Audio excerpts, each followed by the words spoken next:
பெங்களூர்ல இருந்த தம்பிக்கு என்னாச்சுன்னு பார்த்தீங்கன்னா, முழங்கால்ல வந்து பெரிய எலும்பு உடைஞ்சு போச்சுங்க மக்களே. ஆமா கீழ விழுந்ததுல ஆக்சிடென்ட்ல. ஆமா மக்களே. அதுக்கப்புறம் பார்த்தீங்கன்னா, இவருக்கு வந்து ஆப்ரேட் பண்ண சொல்லியிருக்காங்க.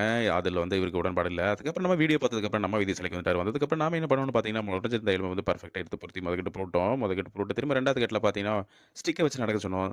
பார்த்தீங்கன்னா, ஒண்ணும் பெருசா அவருனால நடக்க முடியல. வலி இருக்குன்னு சொல்லியிருந்தாரு. சரின்ட்டு சில எக்ஸர்சைஸ்லாம் சொல்லிக் குடுத்துட்டு நம்ம 3வது கட்டுக்கு வச்சுட்டோம். 3வது கட்டுல பார்த்தீங்கன்னா, எனக்கே ஆச்சரியமா போச்சு மக்களே. பயங்கரமா அவரே செப்பரேட்டா தனியா நடக்க ஆரம்பிச்சுட்டாரு மக்களே. நீங்களே பார்க்கலாம் பாருங்க. ஆமா மக்களே. அதுக்கப்புறம் பார்த்தீங்கன்னா, வலி ஒரு துளி கூட இல்லன்னு சொல்லியிருந்தாரு. சரின்ட்டு நம்ம நடக்க வச்சுட்டு, நம்ம வைத்தியசாலையிலேருந்து நாம தம்பிய அனுப்பிச்சு வச்சுட்டோம் மக்களே. நம்மளோட எலும்பு வைத்தியசாலையில பார்த்தீங்கன்னா, எலும்பு முறிவுக்கு 3 கட்ல மிக விரைவில குணப்படுத்திடலாம் மக்களே. ஆமா மக்களே. மறக்காம இந்த வீடியோ ஷேர் பண்ணுங்க மக்களே. நீங்க ஷேர் பண்றது மூலமா சமீபத்தில எலும்பு உடைஞ்சிருக்கிற அதாவது வந்து முழங்கால் எலும்பு உடைஞ்சிருக்கிற மக்களுக்கு வந்து இது பேருதவியா இருக்கும். நீங்க ஷேர் பண்றது மூலமா. நம்மளோட வைத்தியசாலை எங்க லொகேட் இருக்குன்னு பார்த்தீங்கன்னா, ஈரோடு மாவட்டம் கோபிச்செட்டிப்பாளையம் டூ சத்தியமங்கலம் மெயின் ரோடுல இருக்கிற காசிபாளையம் அப்படிங்கிற ஊர்ல தான் நம்மளோட வைத்தியசாலை லொகேட் ஆயிருக்கு மக்களே.